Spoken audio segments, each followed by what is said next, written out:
Can the Falcons unlock Kyle Pitts' superstar potential, or is he stuck on the wrong team?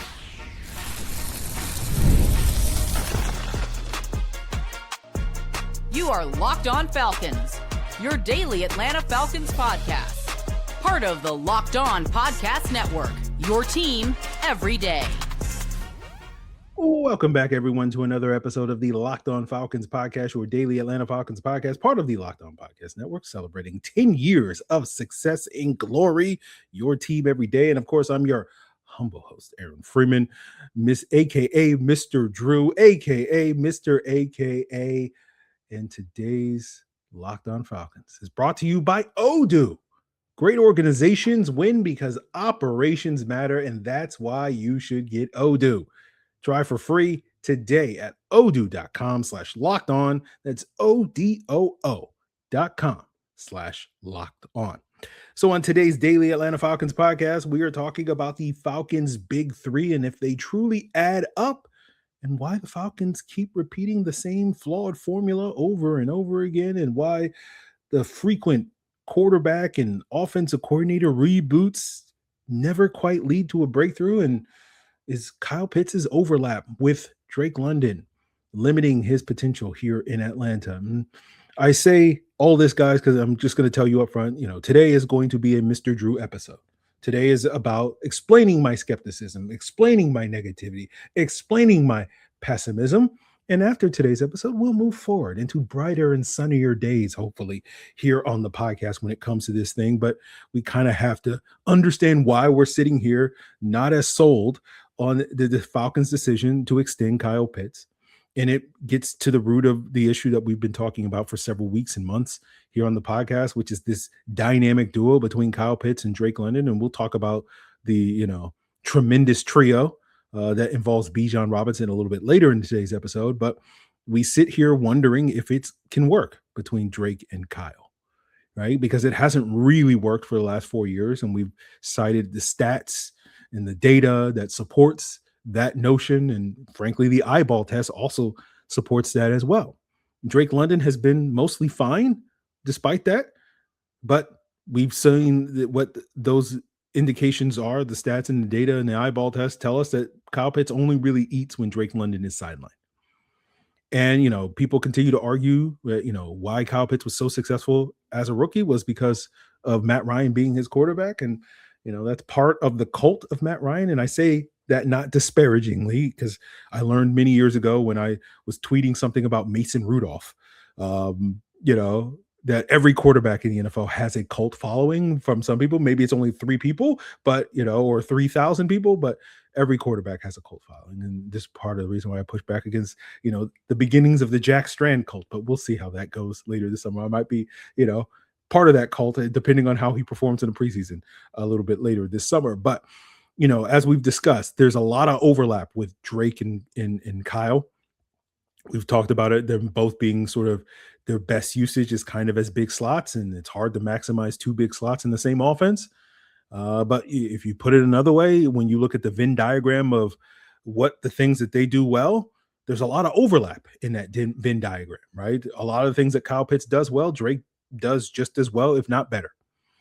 And what I'm about to say is not suggesting that the Falcons made the wrong choice by drafting Drake London as the top wide receiver in that 2022 draft. But I think we can sit here and have a conversation that there is an alternate reality where the Falcons don't draft Drake London with the 8th overall selection 4 years ago, and instead take one of the other top wide receivers in that draft, whether it be Chris Olave or Jamison Williams or Garrett Wilson at pick number 8.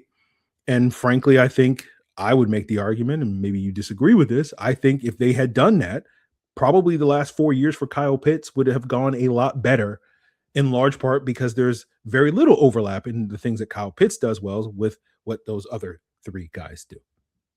And, questioning the decision to extend Kyle Pitts is not meant to be a knock on Kyle Pitts. As I've stated many times before, I do think Kyle Pitts is worth paying big money to, right? I do think Kyle Pitts absolutely has the ability and potential to live up to being the 3rd highest paid tight end in the NFL.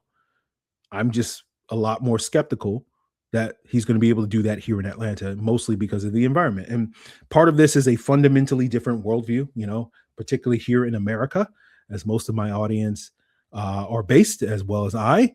There's I'm not going to say a myth, but we often mythologize the sort of sheer power of willpower, the sheer power of personality, that an individual person can achieve their dreams if they just pull themselves up by their bootstraps, that you are the sole determiner of your own destiny.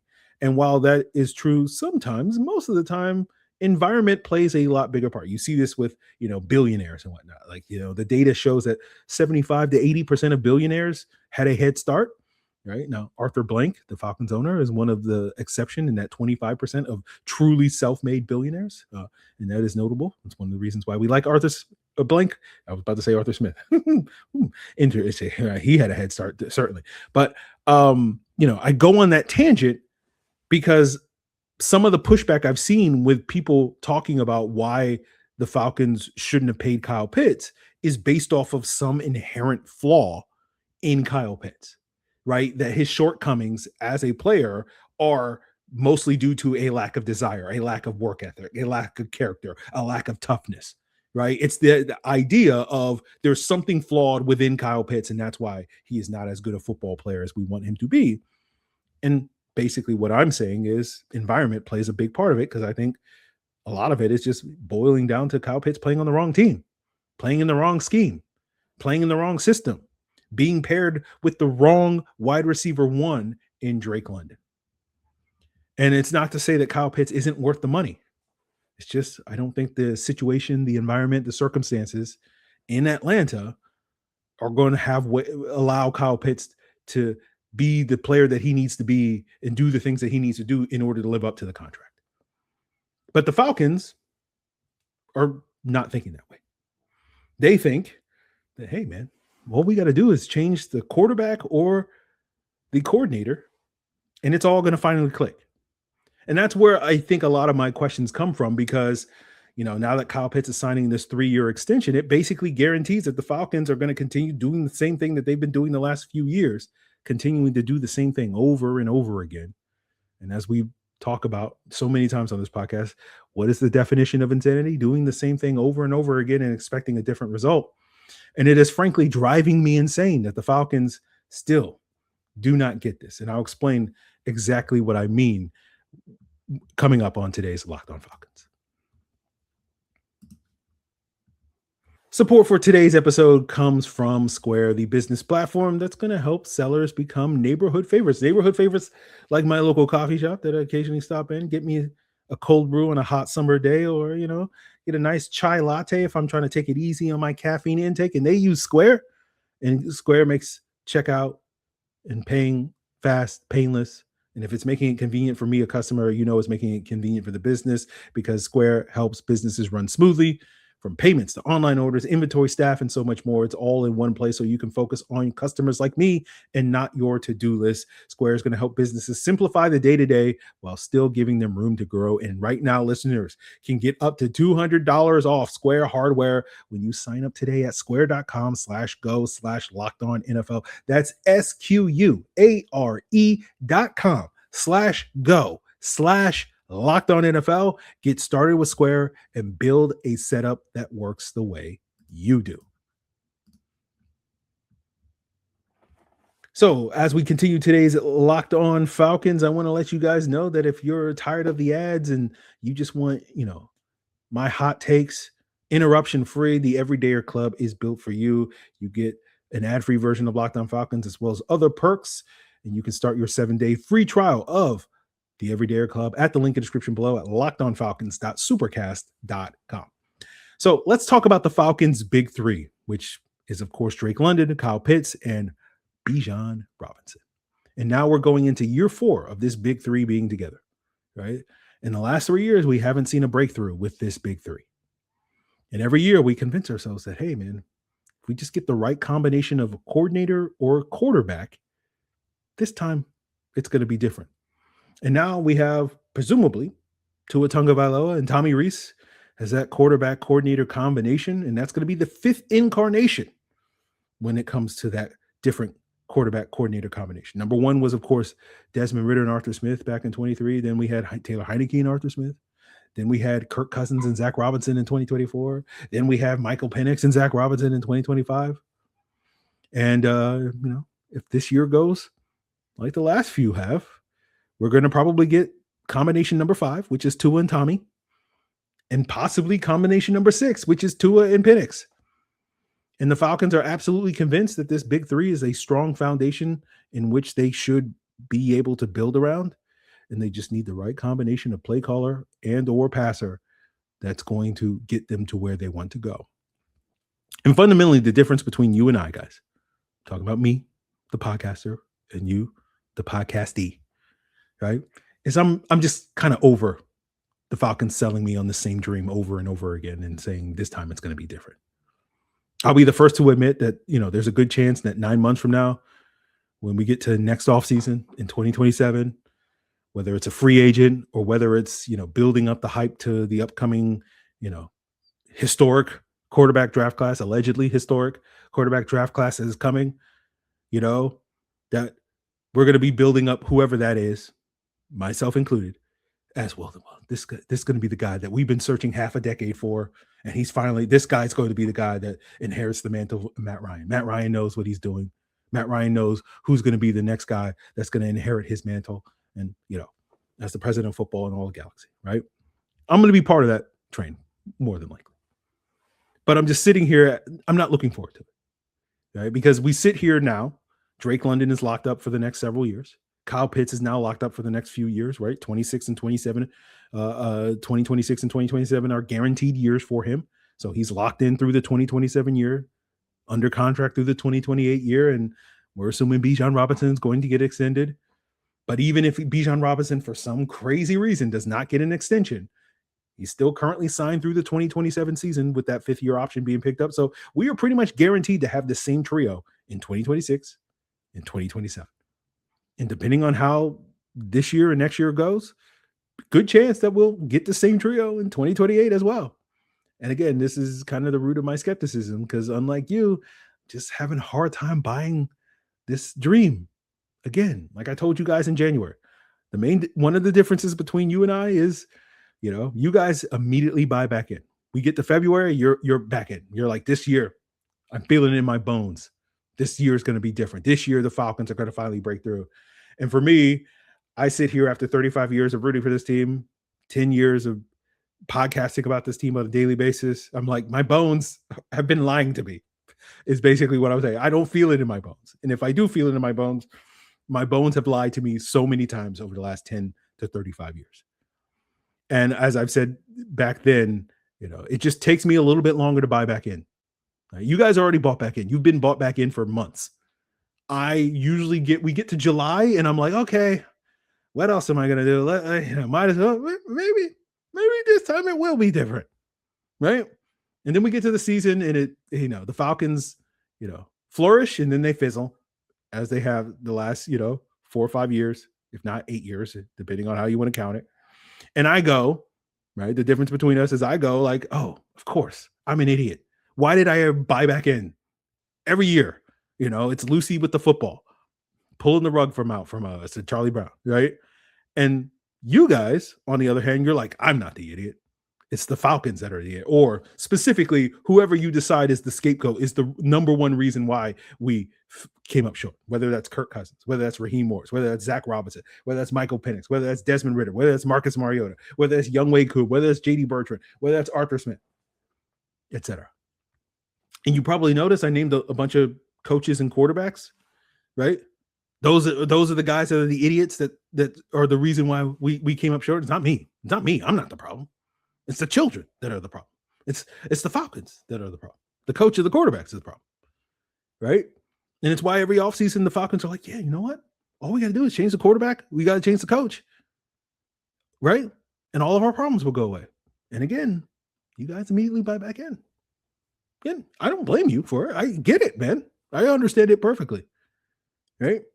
And it's why I sit here every year and I come on this podcast and I'm like, here we go again and talk down on the team. And you guys go, oh, he's a crazy hater. And he always is talking down on the team like we're super far away and we're this close. Every year for the last 4 years, we're 1 or 2 games away from making the playoffs. And it's so easy to basically believe that all we have to do is tweak the quarterback, swap out a coordinator, and that guy's going to be 1 or 2 games better than whoever their predecessor is. Kirk, of course, Kirk is easily going to be 1 or 2 games better than Desmond Ridder. Desmond Ridder, worst quarterback ever. And then Michael Penix, well, if Kirk, it wasn't such a liar, of course Michael Penix is going to be 1 or 2 games better than Kirk Cousins because Michael Penix is not going to lie about his injury. And Michael Penix falls short, and it's like, of course, Tua. Did you see what Tua did 2-3 years ago? Of course, he's going to be 1 or 2 games better than Michael Penix. How could you ever doubt that, Aaron? And then this time next year, we'll be like Arch Manning or Lenore Sellers or Drew Mestamaker or Baker Mayfield or Mac Jones, whoever, Jack Strand, right? Whoever you feel like is going to be the next guy that comes down that pipe. Of course, that guy is going to be 1 or 2 games better than Tua or Michael Penix. It becomes so easy to buy back in every single year. We're so close up to the top of the mountain. We just got to we're 80% of the way there. We just got to get that last 20%. And that gets to the root of my skepticism. Like I say, this team is so hyper fixated on what do we got to do? What do we got to tweak to get that 1 or 2 games, to win those 1 or 2 games that we need to get over the hump. And they constantly come up short. It's a different reason every year, but every year it winds up in the same place. They wind up freezing to death on the side of the mountain. And to me, rather than focusing on what do we need to tweak to get that last 20%, the Falcons need to go back and re-examine why do they always only get 80% of the way there? And really go through that process to understand why they keep getting the same result over and over again, why they keep coming up 1 or 2 games short. And I think I know, and it gets to this big 3 and why it doesn't really work. And we'll break that down as we wrap up today's Locked On Falcons. Now, running a business shouldn't feel like you're trying to connect a bunch of systems that were never designed to work together. Oh, this is so topical. Thank you, Odoo, for being so topical, right? Odoo. If only Odoo existed for NFL teams. Odoo is that all-in-one business platform, right? That management software that's going to bring every part of your business together in one powerful platform. You got sales, you got accounting, inventory, marketing. Everything's going to work together in one place, helping your team. Maybe your team is the Atlanta Falcons. Move faster, stay organized, and focus on growing the business instead of managing software. The best organizations know that success just isn't about talent. It's about having everyone working together for the same goal. Man, this is so topical, right? That's true in sports, just like it is in business. Great organizations win because operations matter, and that's why you should get Odoo. Be the Atlanta Falcons and try it for free today at odoo.com/lockedon. That's odoo.com/lockedon. So as discussed, I think one of the fundamental problems, in my humble opinion, is that the Falcons think this big 3 is going to work. And we tried it for 3 years and it hasn't worked. In large part, I think, because Drake London and Kyle Pitts don't really work well together, right? They think 1 + 1 = 2 when it comes to those 2 guys. In reality, 1 + 1 = 1. Right? Due to the overlap that we discussed earlier. And so their big 3 is really just the big 2. Maybe you could say it's a big 2.5 as opposed to it. And that's part of the reason, right? Fundamentally, that's why you come up short, because you're not getting 3 players worth of ability. You're only getting 2 or 2.5 players worth of ability. That's why you keep freezing to death on the side of the mountain, so to speak. Right. And that's where that C word that we often use on the podcast so much over the years. If you're an everydayer, you've heard it used so many times. And this offseason, it's like, hey, this time it's different, guys. We're not being complacent. And then the Falcons decided to extend Kyle Pitts, and they're like, oh, they're doing the same thing. It feels like complacency. Right. And one of the definitions of complacency is self-satisfaction, accompanied by unawareness of actual dangers or deficiencies. That fits. Because as talented as the big 3 are, I don't think it's as strong as the Falcons believe it is. That's that unawareness of its deficiencies, as we discuss with this trio. Right? Kyle Pitts is the most expendable of this trio. That if you were going to make a change, if you were going to, hey, we're going to tweak it, we're going to do something differently this time. We're not going to just do the same thing over and over again, right? And be insane. We're going to tweak it. The one player that you would probably say that you would remove from the big three and replace with the big three is Kyle Pitts, right? And so if the time was assumingly with him heading to free agency, the time would potentially be to make that significant change. Letting him go would be the obvious choice. Whether that's letting him walk in free agency, whether that's trading him ahead of November's trade deadline. And again, that's not because Kyle Pitts is a bad player. He is inconsistent, right? And he does play the least valuable of this trio of positions between running back, wide receiver, and tight end. And as I mentioned, people like to say running backs don't matter. Running backs are a dime a dozen. You do need a running back for your offense to function. You don't need to throw the ball to the tight end, right? You need a tight end in your offense, but he doesn't need to be a pass catcher. Because when you look at the top 10 offenses in EPA last year, on average, when it came to the percentage of throws that went to the tight end, they were about league average rank of 16.5. And then when you look at the 10 teams that threw the ball to most of the tight ends, their average rank when it came to EPA was 17. Basically meaning there's really no correlation between having a good offense and throwing the football to your tight end. You can find just as many top offenses that throw the ball to the tight end a lot, like the Rams and the Bears last year. And you can find just as many bad offenses that throw the ball to the tight end a lot, just like the Raiders and the Browns last year. And again, that's not because tight ends lack value or a waste of money, but I don't think most people would disagree that, we all understand that throwing the ball to good wide receivers is a lot more valuable than throwing the ball to good tight ends, right? Good wide receivers can add more value to your offense than good tight ends. So it makes more sense to invest resources in your wide receiver core than it is to your tight end on average, right? There are exceptions, but on average, right? And one of the reasons why bad offenses are bad, especially ones that heavily feature the tight end, not all of them, but a lot of them are, like the Stefanski-led Browns, is because they have bad wide receivers. And to me, that's where I think the Falcons are being a little short-sighted, a little too complacent when it comes to this, where, I don't think there's a lot of disagreement when it comes to who are the two guys of this trio that deserve to be paid, Bijan and Drake being their top two guys. Again, there's some disagreement, but a lot of that is based off of just simply on principle. I don't believe in paying running backs. And so therefore, even great running backs like Bijan Robinson don't deserve to be paid. Or people sort of scoffing at how much the Falcons are paying. Not, hey, I don't think Drake London should get paid. I just don't think the Falcons should pay Drake London as much as they did, based off of, that person's individual rankings of wide receiver. Oh, I don't see Drake as a top 5 wide receiver, so I wouldn't pay him like a top 5 wide receiver. But the point is, I don't think many people think that either one of these guys isn't a valuable cornerstone to a successful offense. It's just an issue of like principle on paying guys. And if they are foundational to your offense for several years to come, as we believe they are, and let's be clear here, I'm wholeheartedly endorsing the idea that I think both of these guys deserve to be paid and should be cornerstones of this Falcons offense. The question is, where does Kyle Pitts fit in? And as I've explained before, the type of tight end that fits with Bijan Robinson is a inline tight end that can block at the point of attack, right? That type of tight end is more a George Kittle, a Tucker Kraft, a Darnell Washington, and AJ Barner, right? Those are the guys that really kind of complement Bijan Robinson best, that cornerstone piece of your offense. And again, I'm not suggesting that, you can just go down to the corner store and find that type of tight end. It's easier said than done. But if you're trying to build an offense that's going to maximize both your running back and your tight end, that's probably the type of tight end that you want to build around.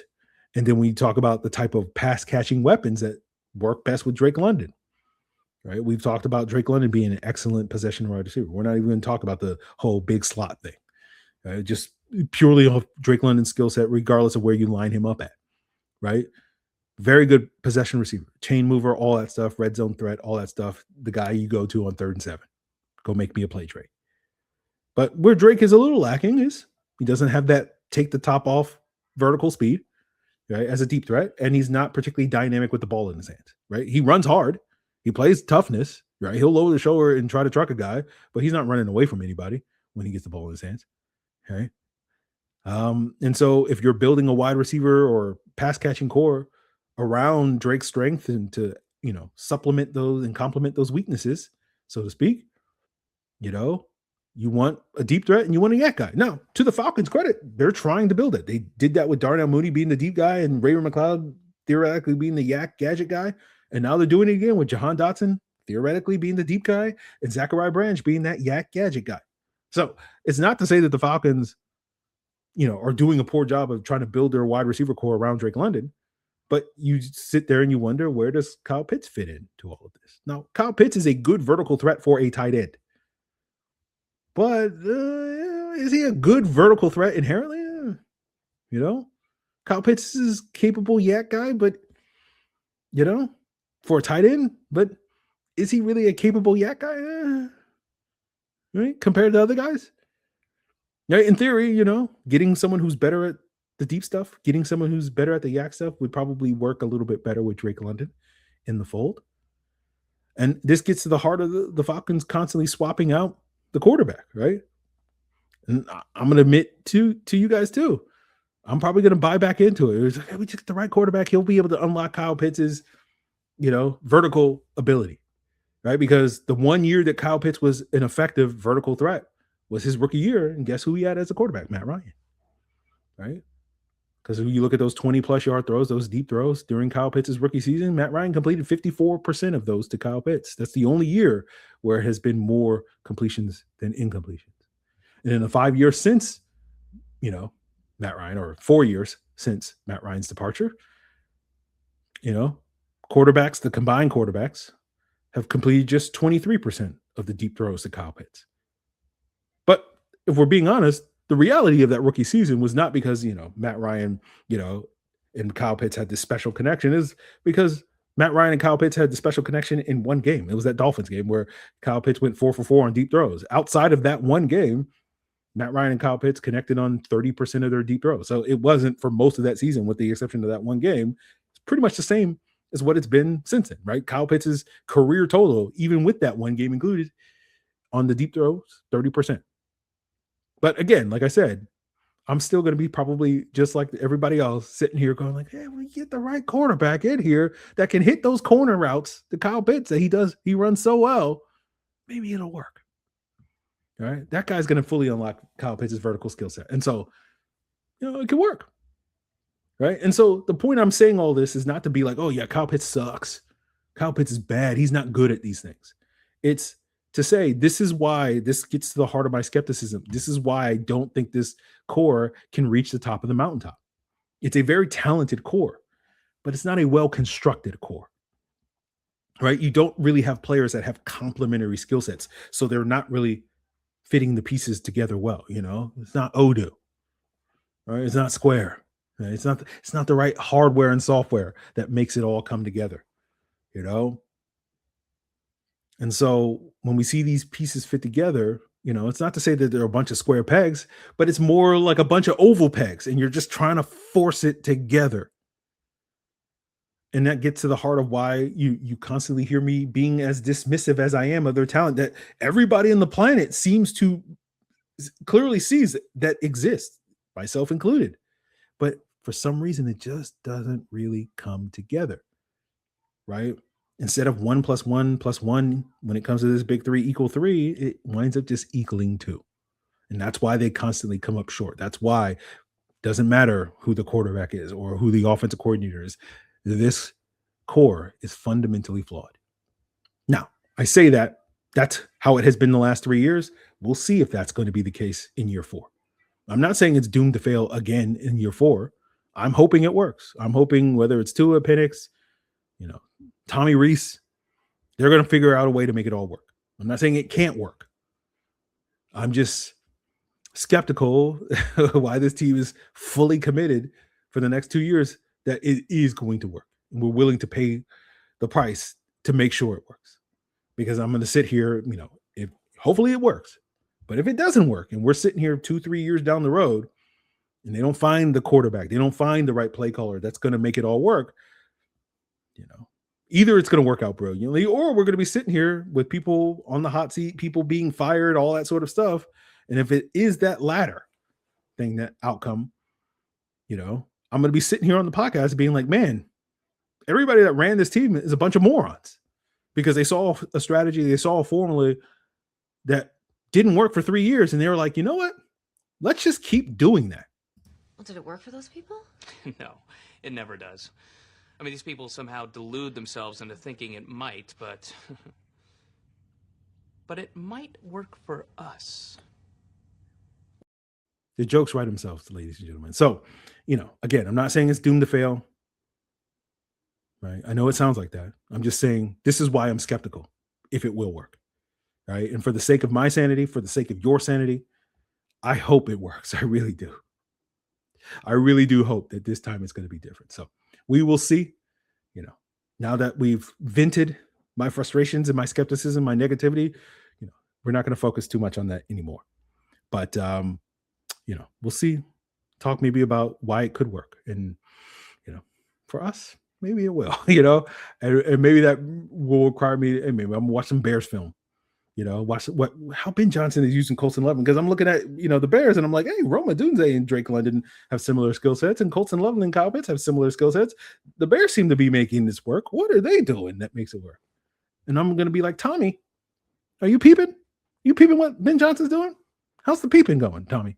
So we'll see if that's on the future horizon. But tomorrow we should be joined by Jarvis Davis, and we can't wait to hear what Jarvis has to say about this. So more Kyle Pitts conversation on the way here on the podcast, so don't miss it. And if you never miss an episode, the Everydayer Club is built for you. Get an ad-free version of Locked On Falcons, as well as members-only Discord access, some sweet Locked On merch, as well as other perks. You can start your 7-day free trial at the link in the description below at lockedonfalcons.supercast.com. Guys, it is all part of the Locked On Podcast Network, your team every day.